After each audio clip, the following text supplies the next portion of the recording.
Okay, thank you. Thank you so much, everyone, for joining. So today's verse is Shrimad Bhagavatam, second canto, first chapter, and verse number 21 and 22. We'll try and cover, and as always, like I'm not qualified to talk on Shrimad Bhagavatam, but by the mercy of the Guru and Srila Prabhupada, Guru Maharaj and Srila Prabhupada, so I'll try and say something, and it'll be more of a discussion rather than a talk. And I'm seeking the blessings of the senior devotees. I can see Vishwapamini Mataji, Sridevi Mataji are on the call. So please bless me so that I can say something relevant to the Shastras and also for the purification of my heart and my mind. Thank you so much. Just give me a second. I will share my screen.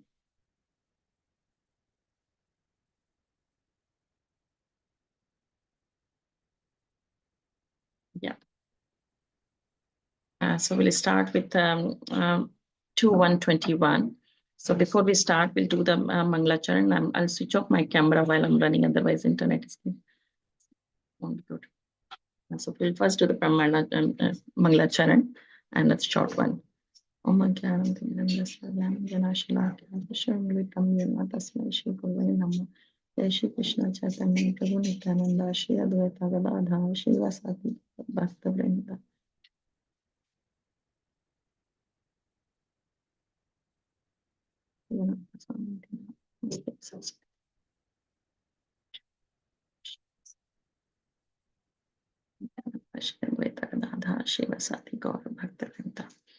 So we will read the both verses and the purport, and then we will go on the explanation of this both of the verses. So first verse is 2:121. Yasyam sandhya manayam yogino bhakti lakshanam ashu sampadate yoga ashrayam bhadra mikshata. O king, by the system of remembrance and by being fixed in the habit of seeing the all good personal conception of the Lord, one can very soon attend devotional service to the Lord under his direct shelter. Success of mystic performances is achieved only by the help of devotional attitude. Pantheism, or the system of feeling the presence of the Almighty everywhere, is a sort of training of the mind to become accustomed to the devotional conception. And it is this devotional attitude of the mystic that makes possible the successful termination of such mystic attempts. One is not, however, elevated to such a successful status without the tinge of mixture in devotional service. The devotional atmosphere created by the patheistic division develops into devotional service in later days, and that is the only benefit for the impersonalist. It is confirmed in the Bhagavad Gita 12.5 that the impersonal ways of self-realization is more troublesome because it reaches the goal in an indirect way. Although the impersonalist also becomes obsessed with the personal feature of the Lord after a long time. So this verse mainly talk about the personal, impersonalism, where we people, focus on either the light of the form, or they think that the Lord is everywhere, or not ignoring the form of the personal form of the Lord. We'll maybe more combine both of the verses, and then we will talk about what has been happening since till now, and what Sutta Goswami is trying to explain in here. The next verse more also conclude this basically. So 2:122 as follows. Raju Vacha. Yatha sandhayate brahman dharana yatra sammata yada shiva haridashu purushasya manomalam. The fortunate king, Parikshit, inquiring further said, O Brahmana, please describe in full detail how and where the mind has to be applied, and how the conception can be fixed so that the dirty things in a person's mind can be removed. The dirty things in the, sorry, I'm just arranging the screen. Yeah. The dirty things in the heart of a conditioned soul are the root cause of all troubles for him. A conditioned soul is surrounded by the manifold miseries of material existence, but on account of his gross ignorance, he is unable to remove the troubles due to dirty things in the heart, accumulated during the long prison life in the material world. He is actually want to serve the will of the Supreme Lord. But on account of the dirty things in the heart, he likes to serve his concocted desires. These desires, instead of giving him any peace of mind, create new problems and thus bind him to the cycle of repeated birth and death. These dirty things of fruitive work and empiric philosophy can be removed only by association with the Supreme Lord. The Lord, being omnipotent, can offer his association by his inconceivable potencies. Thus, persons who are unable to pin their faith on the personal feature of the Absolute are given a chance to associate with his Virat Rupa, or the cosmic impersonal feature of the Lord. The cosmic impersonal feature of the Lord is a feature of his unlimited potencies. Since the potent and potencies are identical, even the conception of his impersonal cosmic feature helps the conditioned soul to associate with the Lord indirectly and thus gradually rise to the stage of personal contact. Maharaj Parikshit was already directly connected with the personal feature of the Lord Shri Krishna, and as such, he had no need to inquire from Sukha Goswami about where and how to apply the mind in the impersonal Virat Rupa of the Lord. But he inquired after a detailed description of the matter for the benefit of others who are unable to conceive the transcendental personal feature of the Lord as the form of eternity, knowledge, and bliss. The non-devotee class of men cannot think of the personal feature of the Lord. Because of their poor fund of knowledge, the personal form of the Lord, like Rama or Krishna, is completely revolting to them. They have a poor estimation of the potency of the Lord. In the Bhagavad Gita 9:11, it is explained by the Lord himself that people with a poor fund of knowledge deride the supreme personality of Lord, taking him to be a common man. Such men are ignorant of the inconceivable potency of the Lord. By the inconceivable potency of the Lord, he can move in human society or any other society of living being and yet remain in the same omnipotent Lord without deviating in the slightest form from his transcendental position. So, for the benefit of men who are unable to accept the Lord in his personal eternal form, Maharaj Parikshit inquired from Sukha Goswami how to fix the mind on him in the beginning, and the Goswami replied in detail as followed. Jai Srila Prabhupada ki Jai. So this verse is mainly, Srila Prabhupada has very nicely explained. And as we know that we have been, Maharaj has been talking about number of verses has been gone through. And this especially, 16 to 19th verse, and mainly also if we can include the 21 and 22, this verses mainly talk about the Ashtanga Yoga, the different yogas, and how one can fix their mind, how we can reach to the ultimate goal of the life, and what are the different ways we should do it. So 16 to 19 mainly cover the Ashtanga Yoga, and in that they have been covering, Sukha Goswami and different sages has been asking what are the different ways, and they are discussing the different ways of the yoga as well, that how we can connect with the Lord. So they discuss the 8 main, stages of the yoga, which starts from yama, niyama, ashram, pratyahar, dharan, dhyan, and samadhi. So these are the 8 parts which has been discussed in 19 and 16 to 19 Astanga Yoga verses. And then 20 and 21, this more talk about dharan. Dharan is in, first of all, if we go and understand what are these 8 parts of the yoga are. So yam, what is the yam is? So it starts with yam is basically what we don't want to do, what we should stop doing it, what are our bad habits that we should remove from our habits. We should come out from those bad habits of our shortcomings basically. So that is yam. Niyam is, once we have come out of our bad habits, we should come in a discipline, we should have discipline in our life and whatever we do. Asan is like, how we do it in India.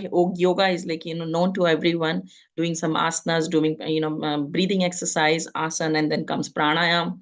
So once you have body is fit and you're exercising, your breathing exercise. So it basically like, to sit in the samadhi for hours and hours, you need some sort of, your body to be fit. You can't sit for 2 hours and say, I've got my back pain, or I can't, say, or I can't meditate and focus because I've got body ache, things like that. So asana And then pranayam, pratyahar. Pratyahar is controlling the senses, how we can control the senses. Then comes dharan, dhyan, and samadhi. So this verse is mainly talking about dharan, which is the 20th and 21. This is the stages which is talking about that at this stage is point where a person can start focusing. And when I was preparing for this class, I've heard few of the classes from different devotees, senior devotees, given on this verse, particularly these two verses, and they mentioned that at this stage, dharan stage, uh, a person gets a maximum focus of 12 seconds. And I was quite surprised. It was, quite surprising to hear that at this stage, after doing all the breathing and, pranayam exercise and everything, being in the discipline, controlling your senses, all these things has happened. And then you're getting only 12 seconds of focus on particular thing. We're not even mentioning the Lord at this point, because this is not a stages of the bhakti. This is the stages of normal, just meditating your mind on something, a point, you can say. And then after dharan comes the dhyan. And then they says that, at dhyan stage, you can 12 multiplied by 12. So you can focus your mind on 144 seconds. And at samadhi, it becomes 3 times. So 12 times 3 is 3 times. You can, focus your mind. So this is how it works, the whole cycle of dhyan and samadhi, dhyan to samadhi, how it works. And this is why, in Bhagavad Gita, Arjuna asked Krishna that, how do I control the mind? Chanchal man hai Krishna. I can control the wind, but I can't control the mind. So this is been in this particular verse, Krishna, Sukhdev Goswami has previously mentioned actually how we can control our mind, how we can focus our mind to Krishna, and that is Shravanam, Kirtanam, Smaranam. These are the processes how we can control the mind and focus it basically on the Lord. So in this verse, in the previous verse 21, it was mentioned about the impersonalism, not having the proper form of the Lord. And then people do not understand that Krishna can have a personal, Lord can have a personal form. He can have 2 eyes, 2 hands, 2 legs, and beautiful hair, beautiful smile, and which you can look at it and you can meditate, but you can't meditate on the air, you can't meditate on the light. And even if you're meditating it, the way what Prabhupada is explaining in his purpose, that is going to be indirect way and is going to be a slow process. It will take time. So the path is there. You can follow it. However, it will take time. And many a times people even do not even still realize or understand and go to that stage to how of understanding the personal form of the Lord. Then there is one example I was thinking of, because sometime when you listen the classes, Hindi classes actually in India, and they always give an example that the gopis the Ras dance, just before the Ras dance, when the gopis left, Krishna left and gopis were crying, and they went to this river Yamuna, and they were sitting on the bank of the Yamuna, and they were enacting the form, different leelas of Krishna. And one of the gopi, when she went and sat down next to the bank of the Yamuna, and she was sitting in the meditation form, and she was meditating, and all the gopis came and asking her that, what are you trying to do? What are you meditating on? We are all upset here. We're trying to remember the Lord, and what are you meditating on? So this particular gopi says that I'm not meditating on Krishna. I'm trying to, I'm trying to get him out of my mind. I'm trying to not focus on him. So I'm meditating so that I cannot focus on him. So Radha Govind Maharaj gave a very nice, this example explained very nicely, saying that, gopis had a different problem. They wanted to come out of the, thinking of the Lord, but we have a different problem. We can't even think of the Lord. So we have, our meditation will be completely different. So this is how it's very important for us to understand.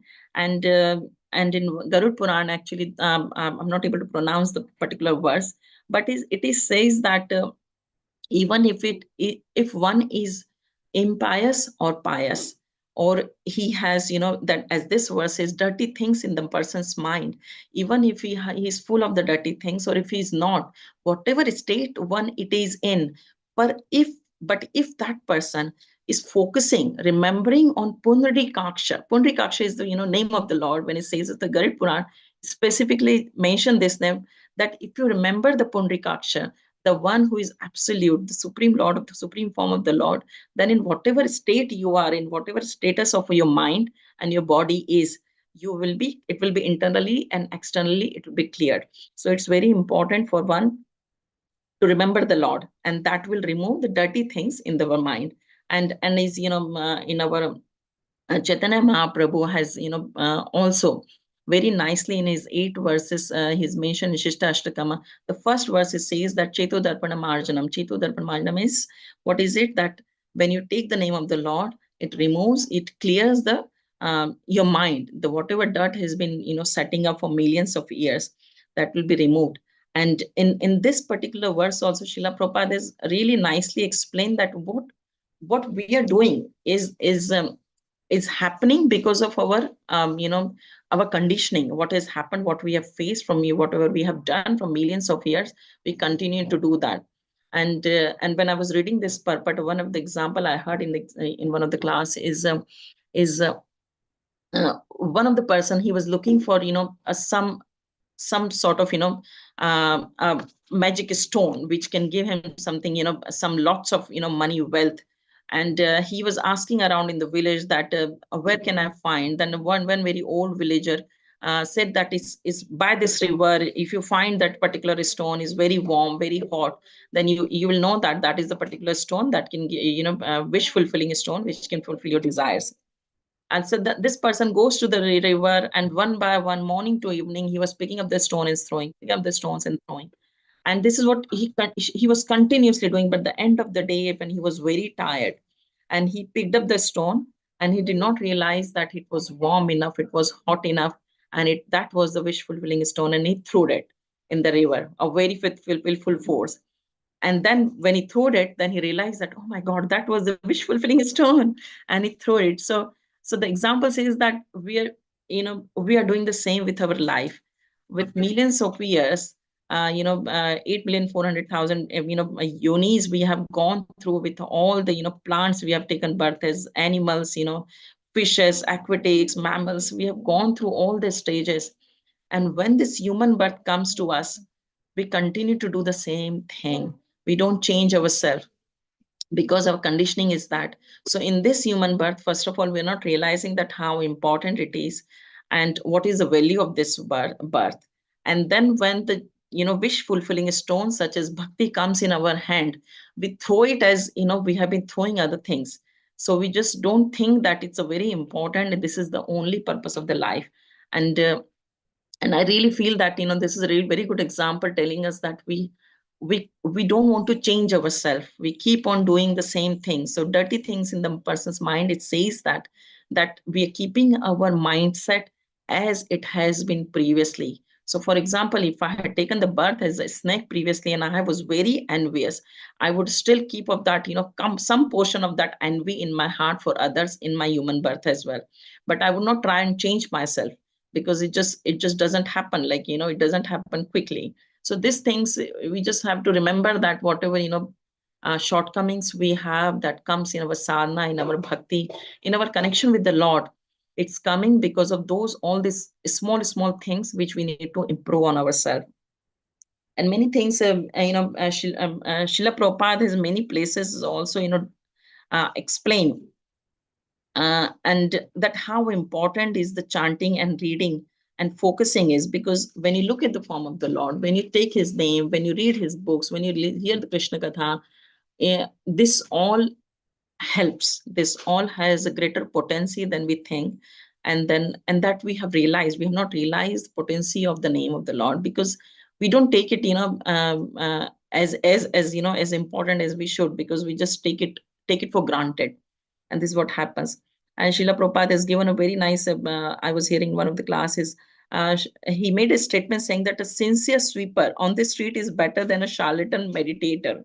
So, what we do, and I was thinking of this, that how do we do is meditation. When we start chanting, we have the bead bag in our hand, and what we do is we think something else. Even, many a times we have a tendency of faking our chanting, faking our focus, faking that we are a pure devotee, faking that, faking so many things in our sadhana, within ourselves and in front of others as well. So we shouldn't be that type of meditator, where our mind should be focused. And there was one more example was given that, I'm not sure if you have heard of this, Buck Dhyan. Buck Dhyan is crane. Buck is basically a name of this bird in English, in Hindi, and it's a crane basically. So crane want to goes to the river, and he sees that fishes are running away from him because he's trying to eat them, and he thinks that, oh my God, I won't have any food today. But if these fishes are not coming near me and I'm not able to catch them, then he acts smart, and what he does that he stands. He thinks that I have to fool the fishes, and he stand in the water with on one leg and meditating, and fishes, small fishes comes near him, and they ask this crane that, how come you're not eating us today? How come you're so quiet, and why your eyes are closed? Tell us the reason, what happened to you? And this crane is saying that, today I'm not going to eat any fishes, I'm going to meditate, I'm going to focus on something else, on higher thing. And then fishes thinks, oh wow, this is really nice, our lives are saved, and he's not going to eat us. And they start playing around crane, and then the big fish comes, and at this point crane is not able to focus. The mind is agitated, he want to eat this big fish, and he just breaks his focus, meditation, and he jumps on this fish and eats it. Eats the fish, and at that point all the fishes run away. So this is the example of faking about meditation, that any small thing comes near, like, so it was a big fish, but for us any small thing, ping on the mobile or anything can happen, in our day or previous day has happened, that can break our focus. So it's very important for to remember that, um, and that when we are chanting, when we are reading, our focus, we are remembering Krishna, and that is the whole purpose of the life, to remember the Lord 24 hours a day. And he can be remembered in any circumstances you are. Even if you are working, you can just keep on your tape at the back of chanting kirtan, and it won't disturb it. You just it's reminding you of the Lord. When you're cooking, there's definitely, we know how to prepare the bhoga for the Lord, thinking of him, that he's going to accept it. So in any activity we do, we can remember the Lord. So these are few things which is always remember. And mainly on the concept of of this yoga, I wanted to just more explain on this, that many a times when we meet people, when we go for book distribution, or people come to the temple, they talk about they're interested in yoga and meditation.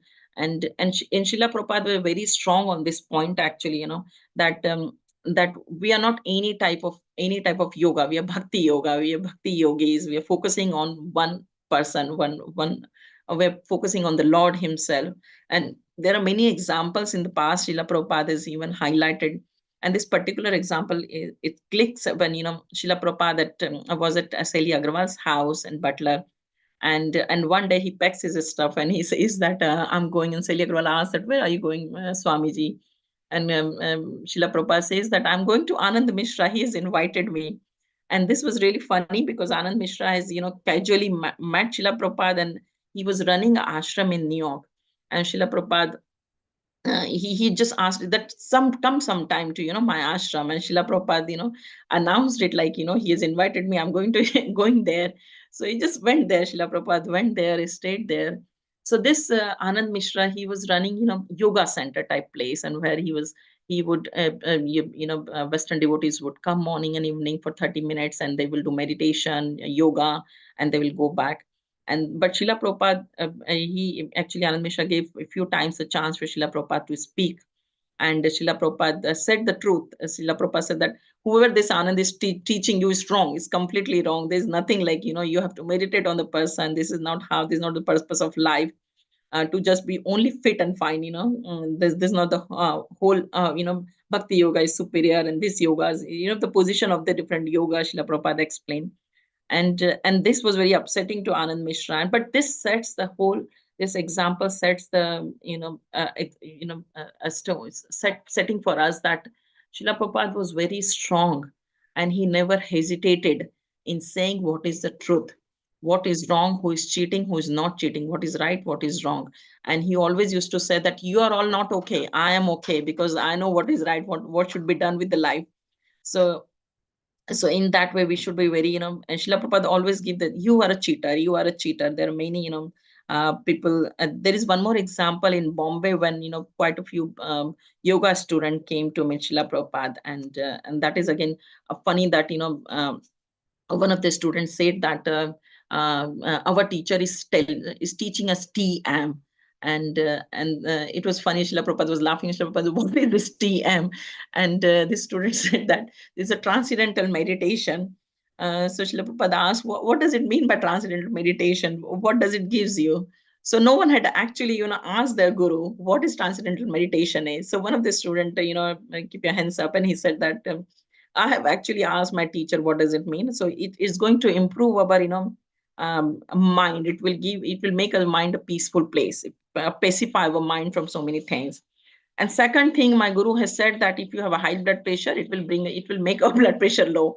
So that was again, made Srila Prabhupada laugh. And then Srila Prabhupada asked one of his disciples, can you open a dictionary and you check that what does it meaning? What is the meaning of transcendental? And this disciple checked that the meaning of transcendental is going above the mind. So Srila Prabhupada explained to this student that when it's talking about transcendental, it means you have to work above the mind. You have to work above the mind and the body. So the two benefits which you're getting from your TM is not right, is not correct. This is not what you should be getting. It should be above something. You should be connecting with something different than what you're connecting. You just bringing your mind to the control. So these are the few examples which Srila Prabhupada has given and teaches us that what is the position of the yoga, and how important it is, and why is the bhakti superior to yoga, to any sort of yoga, and how we can, in this particular verse, especially if we come back to this, it talks about what are the dirty things, and like not what are the dirty things. We know what are the dirty things are, but how we can remove it. So it's by remembering the Lord, by taking his name, by focusing on his form. And this is what at the end Srila Prabhupada has also explained. Yeah, the non-devotee class of men cannot think of a personal form of the Lord because of the poor fund of knowledge. The personal form of the Lord, like Rama and Krishna, is completely revolting to them. They have a poor estimation of the potency of the Lord. So yeah, it's very important to for us as a sadhaka to remember that how important is the form of the Lord is. And in just closing this one of the example also, Srila Prabhupada, one of the students had asked Srila Prabhupada that, have you realized the God? Have you seen the Lord? And Srila Prabhupada, Srila Prabhupada asked this student that, what do you think if I have realized the God? What do you think I have realized the God? So this student says that, I don't know. I can't say that you have realized or not. So Srila Prabhupada says that even if I tell you that I have realized the God, you will not understand what does it mean. How does it feel like to be realizing the God? Even if I tell you that I have spoken to the Lord, you won't understand it, because the receiving side has to be at that level to understand what I'm talking about. So Srila Prabhupada explained very clearly, and he gave the example as well, that if I keep your photo somewhere, he was talking to this student. He was telling that if I put a photo somewhere, and if I tell your friend to go and talk to this photo, he won't be able to talk to your photo. But if I keep a Krishna's photo here, I can speak to Krishna directly, and he will reciprocate. So this is why Srila Prabhupada was explaining that the form of the Lord, the deity form of the Lord, the name of the Lord, the even the picture of the Lord is reciprocate. It communicates same as you're meeting Krishna himself, as in his form himself. So this is why there's a difference between us, like taking our name. Like if someone says Satyabhama, Satyabhama, it does not mean any sense. But if the person says Krishna's Krishna, Krishna, then Krishna is literally, Krishna comes and become present in front of you. Like present in front of you, as in he comes in your consciousness. He being present in your consciousness, you remember the Lord, you remember his pastimes, you remember his associates. You remember his palace, where he lives, his dham. So that's how the Krishna comes in our consciousness. Krishna comes and make himself visible to us by being with us in the form of the prasad, in the form of his remnants, in the form of his deity form. So this is all other things are there for us to meditate on, to get connected, so that what we can do, we can ultimately remove all these dirty things in our mind which has been coming on from the millions of years because of our conditioning. So I will stop here and we will open for discussions, maybe not questions because I'm not qualified to answer the questions, but thank you so much for your patience and listening. Thank you. Hare Krishna, Srila Prabhupada ki jai. Yes. Any comments, criticism, questions? Thank you for the wonderful class, Mataji. It was like our mind is so chanchal, like whenever like we start chanting, so like our mind start thinking like we have this night's breakfast, he's talking about me, phone started giving notification, let's check the phone, what's going on. So like 2-3 rounds it's go good, but after 2-3 rounds, then suddenly our mind roam around here and there. So how to like focus in chanting, like how to fix our mind? So I'm saying it from the what I've heard from the previous acharyas, but mainly from my experience that my chanting is also not 100%. So please forgive me Yeah, for that. But I'll try and say whatever I feel like when I chant and how I chant basically. So I try and focus on, like, if you love Jagannath, as I can see the Jagannath picture from your back, so I'm assuming that your Ishtadev, you like Jagannath, so you can focus on form of the Jagannath. You can focus on pastimes of Jagannath. Like for me, I always meditate on my home deities. So first 2-3 rounds, just meditate on the deity form of the Lord. Just because focusing directly on the name can be because you've just sat down literally. Even if you're sitting in the morning, your body is bit is setting up your mind to take Lord's name. So first step is to praying to the acharyas like Haridas Thakur. I must like definitely pray to Haridas Thakur, Lord Balram, because he helps you as a spiritual original spiritual master, your spiritual master. Srila Prabhupada, beg for the mercy to have complete focus and attention on the holy name. And then once you have adopted, you've got this mercy, you feel like you're ready to chant. Then what I do is I focus on the deity form of the Lord when I'm chanting. And once I have done 1 or 2 rounds, when I focus is like now my mind is settled with the chanting, and then I focus. My more focus is moves to from saying and hearing. Then I try to keep it, because that's the main thing we should be able, because holy name goes in the heart through yeah, the ears. So you have to say and hear, and bring your mind in between, right in there, and when you're saying and not letting it go anywhere. And whenever it starts moving to somewhere else, I bring it back to my deities, to my lordships, and whoever deities I've, like, we all have, wherever we live, we go to a particular temple and we take darshan. We are attached to a particular deity form of the Lord, and it helps to focus, because you have something to focus on, because we are not, at least I'm not at that stage that chanting flows. When you're taking the name, your mind shuts. It doesn't happen straight away. It just does not happen. yeah, But the deity form of the Lord, wherever you are attached to, you're connected to, that deity is always, and we should always pray to those deities as well. That wherever we are, worshiping, we are doing the services to the temple, we should remember and pray to them that help us focus on our chanting. And this is how, like, I'm also sadhaka, so I'm also trying learning. But yeah, these are few tips, and please everyone, please welcome to, you're all welcome to say something and share your yeah. realizations with Prabhu. It was a wonderful class, Mataji. Thank you so much. Thank you so much. Thank you, Devesh Prabhu. Hare Hare Krishna. Krishna. You're very kind. Yeah. Anyone else? Any comments, criticism, or improvement? Anything?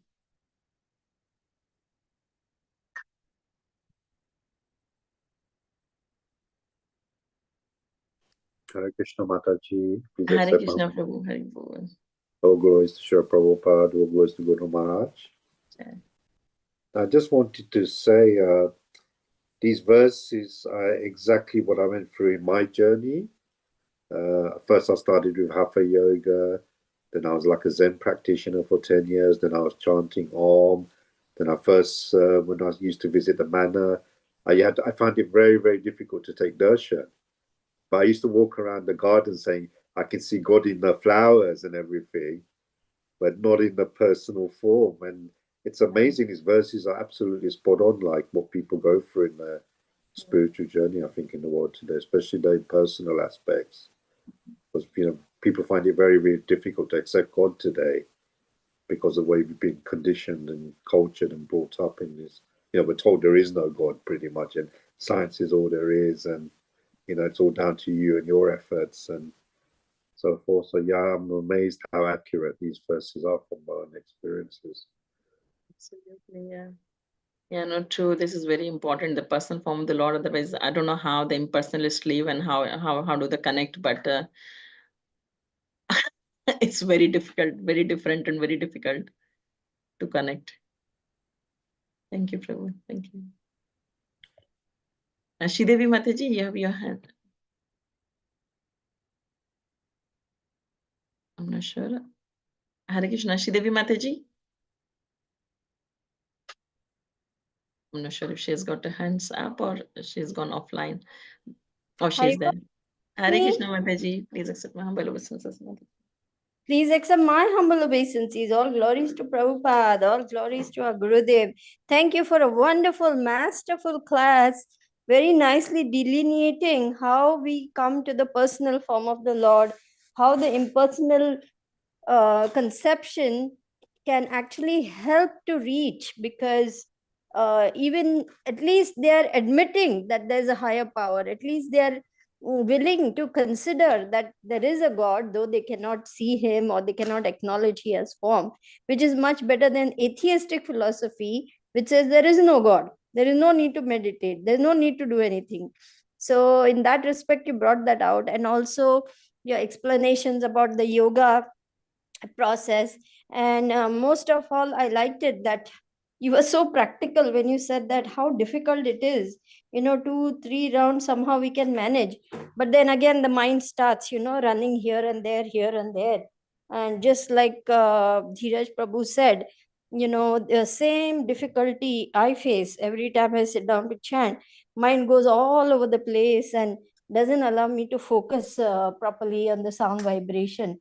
So I was thinking that yes, we meditate on our worshipable deities, our Ishtadev, but still the mind keeps wandering.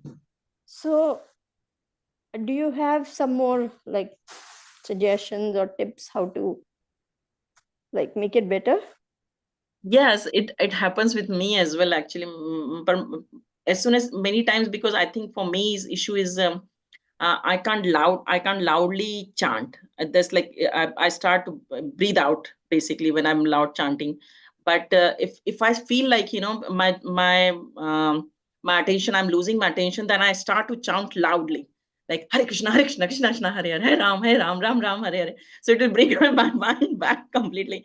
Like you pull your mind brain and ropes like anything. Like you fight back literally. So it's sometimes it's like a fighting exercise with your mind. But Right. if it's continuously going, then this is how you do it. But if it's slowly it's going and coming back, then it's fine. Like I just try to keep it calm and stay calm. But as soon as I feel like, oh my God, I have like gone through 5-6 beats and I've not even realized that I've chanted, and then I think like, no, this is the time now. I have to bring it back. Then I like literally I go very loud and then come back quiet. So I think our own voice helps us. That's how I do it, like practical. Okay, thank you. That's a good tip. Thank No, you very Mataji, much. please, you're too humble. Your chanting is No, definitely I very I much. want all the help I can get. Thank you so much. You should share your tips, Mataji, with us. You must be chanting, Shuddhanam. It's so nice. You're pure devotee. You're trying to make everyone laugh by that joke. That's what you're No, trying you to do. should share your was- tips with us. That how do you No. chant? How do you stay focused? I Is it wish everyone is I could nodding? tell you. I wish I could tell you, because I'm also struggling with chanting right now, and that is literally why I asked that question, because it's very hard for me to focus, especially at home. When I'm in the temple, it is definitely much better. But of late, I've not been able to go to temple for health reasons. So therefore, I'm really needing mercy. That's why I asked that question, because it's very difficult in the home. There are many distractions, and all the time, like just like Dheeraj Prabhu said, phone goes ping, then you want to see who said what, who has texted, who's left voicemail, or what's on the email. Like this it goes on, And that's why Guru Maharaj often tells us, just turn off your phone completely. And that is the only way to stop yourself from going to the phone, And I'm still struggling with even that. So pray for me. Hari Bol. Oh, Hare Krishna. Hare Krishna, everyone. Thank you, Mataji. Yes, Veronica Mataji, please go ahead. Say. Hare Krishna, please accept my humble obeisances. All Lord Srila Prabhupada, Gurudev. I'm very happy to be back. I was traveling, so I couldn't assist to all the classes, but I'm here at last again. And sometimes it is helpful for me to think in the meaning of the names of the Lord. For example, to translate the meaning of Krishna, the meaning of Rama, and put that image in my head that helped me to focus in the holy name. I don't know, it's something very simple, but it helps me. No, this is brilliant. Thank you. Thank you for sharing. The meaning of the meaning of the mantra helps. Yes. In my own language, in Spanish. Yes. No, that's But brilliant. thank you. Thank you Thank very you. much. Thank you.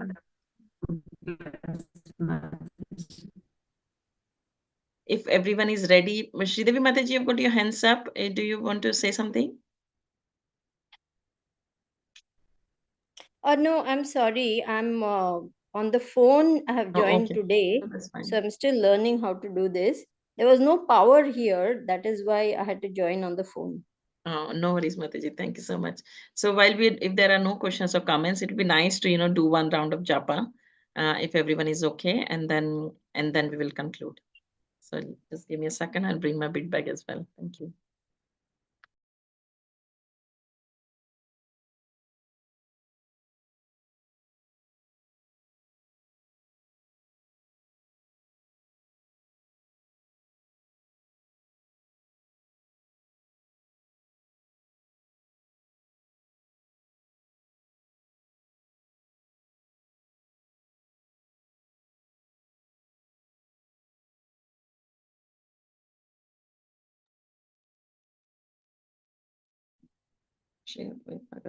Shiva Sati Gaur Bhakta Vrinda. Hare Krishna, Krishna Krishna, Hare Hare, Hare Ram, Ram Ram, Hare Hare, Hare Krishna, Krishna Krishna, Hare Hare, Hare Ram, Ram Hare Hare, Hare Krishna, Krishna Krishna, Hare Hare, Hare Ram, Ram Hare Hare, Hare Krishna, Krishna Krishna, Hare Hare, Hare Ram, Ram Hare Hare.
Hare Ram, Ram Ram, Hare Hare Krishna, Krishna Krishna, Hare Hare, Hare Ram, Ram Ram, Hare